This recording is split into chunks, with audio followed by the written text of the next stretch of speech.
Vadikani tiri kusangana muchikamu chechipiri tiri muchirongwa Mai Chisamba Show. Umo tiri kutarisa nyaya dzemafaro, mabiko, mapati ari kuunza zvakasiyana-siyana. Vanga uchitandadzana nesu pachikamu chekutanga vanzwa zvakasiyana-siyana. Jilaiti wanga uri kuenderera mberi uchitaura pamusoro penyaya dzemapati idzodzo. Upenyu idunga munhu. Ndosaka tichiunza dzidziso kuti iwe kana wagashira dzidziso yako inokubatsira sei pakurarama. Mazvita Mai Chisamba, mukupepeta kwedu chakanaka nechakaipa. Ndanga ndichida kupa bango rekuti hazvina kuipa kuti hurumende inotichengetedza vari mumapurisa vazive kuti tiri kuunganirei Mai Chisamba. Munoona ukawanzwa uchikokwa kundwe kuti unobvunzawo kuti takakliwa here nemapurisa tiungane panguva inei. Unozwa zvinzi ko zvine basa rei, zviri kuitwa mune chakanaka. Wotoziva kuti ipapo zvatoipa. Ndipo panga tiri kupepeta chakanaka nechakaipa. Ndizvozvo chaizvo nekuti mutemo unoti kana maungana makawanda zivikanwai, nekuti ipapo pamune makaungana panogona kunge paine nhubu, paine nhura dzinenge dzine zvimwe zvinangwa zvisiri zvemapati wai. Ndombouya kwauri munashe. Kana ukaedza kudzipatsanura tikaedza kudzipatsanura nekuti dzawandisa. Maita basa Mai Chisamba. Handichidavira kune zvamataura. Sezvambotaurwa naNelson, mapati ndo mabiko akabvira kare ariko. Sezvakaita atajaira kuti kune Christmas party, mabirthday party, dzinongova nguva dzatine tichingofarira kukura kwevanhu, kukura kwaJesu, kuberekwa nezvinhu zvakasiyana zvatinoziva, nekupembererana semhuri nekusangana. Asi mazuva ano tinoona sekuti vanhu vakushandisa mapati semukana yekungoonana nekuita zvinhu zvisina kunyatsa kunaka, nekuti uye dzimwe dzenguva pano vanhu vanotosangana mune zvakanaka sekuti kudai birthday party, asi munozonzwa zviya zvichinzi too late, kana pachizonzi venue ichazochinja sezvakwatiri kuitira kwacho.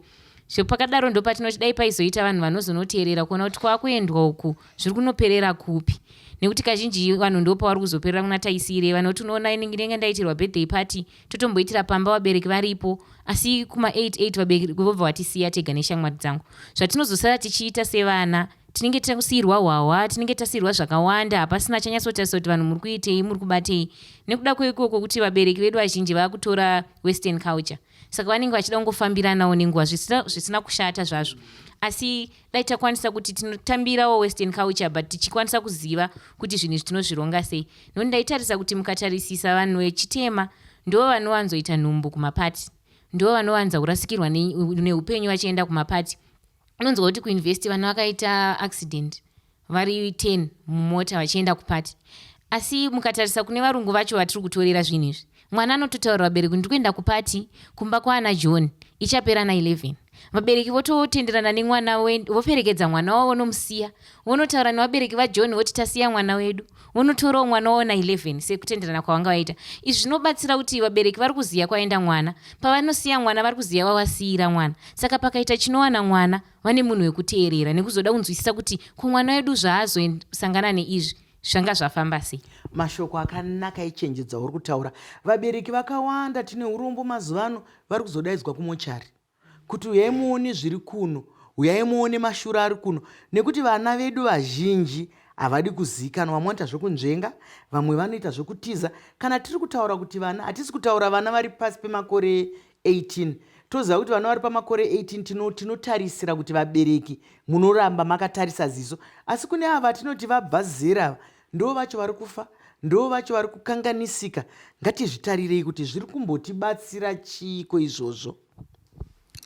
Ndinotenda Mai Chisamba. Ndafarira pane pamataura muchiti upenyu idunga munhu. Ndoda kunyanya kutaura panyaya iyoyo yekuti kuipa kana kunaka kwemapati kunozobva pamafungiro andinoita ini sedunga munhu. Zvazvinoita ndezvokuti pane patakagara panapa pane pressure iri pamusoro pedapa, iya yekuti tikakanda orange mudenga rinodzoka pasi. Asi handisi kumboinzwa izvo zvigara kwandakatoita so.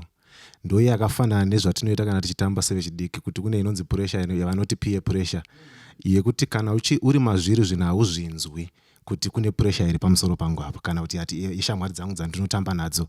Kana zvaakuzokuwira mangwana ndo paunozotanga kuziva kuti kune vanhu vaindifurira. Dai kwaiyo kunzi kuchipatara ukazenge warwara nechirwere chawakonzerwa kupati, mainoadmitwa mese kana kuti mainopiwa mubhedha mese neshamwari dzako, mopota michanyorwa mese neshamwari dzako. Asi uchaona kuti kazhinji kana radambudziko unongori pako wega. Saka pressure iya, asi inini hazvidi kuti ndiudzwe kana kuti ndiziviswe nemunhu kuti kune pressure yekuti ndikajamba ndinokuvara. Ndinofanira kungozviziva ndega mundangariro dzangu kuti kune pressure irimo mumusoro. yatinoti gravity pachirungu. Saka munhu ngaazive, hazvidi kuita kuudzwa kunzi zvakati zvakanaka kana zvakaipa. Munhu ngaazive chakakosha kuzvizivira mupfungwa dzako kuti zvakakunakira muupenyu ndezvipi, zvakakushatira muupenyu ndezvipi. Saka zvokuti kumapati kwakaipa mupfungwa dzedu, because panosangana papati kungosangana kwavanhu vakawanda. Saka uyo ari kuuya akauya ane pfungwa dzinoti ndoda kuita zvinhu zvakanaka, uyo achiuya achi ndoda kuita zvinhu zvakanaka, pati yacho yese ichanobatana vanhu vari kuda kuita zvinhu zvakanaka, yoita pati yakanaka. Inhafu here nhai Nelson mese namunashe naDelight, inhafu here kana kuti upenzi? Tiri kuona kuti pamasaisai ipapa, pamawhatsapp, pamafacebook, munhu wamusingazive akangotaura kuti kune pati, vanhu vanoondomoka, vanotimuka vachienda ikoko. Chiko hauzive munhu wacho, mangokunzwa nzvimbo chete, hanzi kune kwaAnti Mavis kune pati, kana kuti kwaUncle Tim kune pati. Ndokufambirana nenguva iri, kungofamba sekaremwa chibhubhubhu usingazivi kuti muri kuendepi. Ndichipindura izvozvo Mai Chisamba, ndinoda kubuditsa nhau yekuti mukatarisa makare kare mapati aya nemabiko andataura aiwanzoitwa nemhuri kana vavakidzani kana vanhu vanozivana sezvamuri kutaura.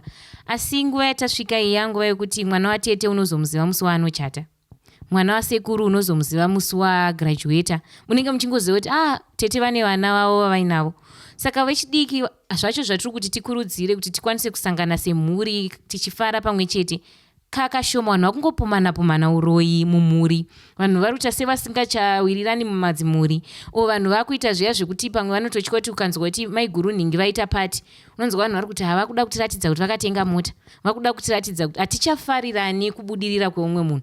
Zvinova zvakaita kuti vanhu vatange kuregera kuda kuita mapati kana kusangana nevanhu veukama hwavo. Unoona munhu achiti akaronga mabiko ake anonotora shamwari kana vanhu vaasingazive sezvamuri kutaura, nekuti unotoona sekuti vatorwa vanouya vachifara mune zvakanaka newe. Hama dzako dzese dzinopedza mabiko iwayo dzichiongorora kuti pakazodyiwei, pakaitwei, vachingoshoropodza. Saka ndofunga nyaya yeukama ndo inoda kugadziriswa kuti tidzokere zvakare pakubatana semhuri tichisimbisana ukama hwedu. Ndizvozvo mashoko makuru tauri kutaura kuti tidzokerane pakare tichinzwanana semhuri. Mhuri zhinji muongororo netsvakiridza yatakaita mazvake. Hakuna achavimba kuti mumwe munhu angaita zvakati. Asi regai ndikudziva diwatarire, kazhinji mukati meupenyu vanhu vanotonga vamwe nemararamiro avanoita. Kana uri mbavha unongofunga kuti munhu isanoba, kana uri muroyi unongofunga kuti munhu isanoroya, kana uine chaunoita ndo chaunofunga kuti vamwe vanhu vanoita.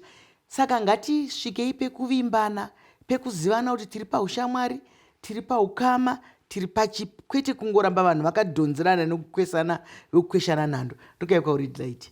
Mazvita Mai Chisamba, regai nditi kune vakuru vakataura vakati igomborero guru chaizvo mbudzi kunyumwa chikweye chebere. Mukaona kana bere rati mbudzi ikafara kuti kwaita mabiko, kwaita nyaya uku, ndiyo inofa.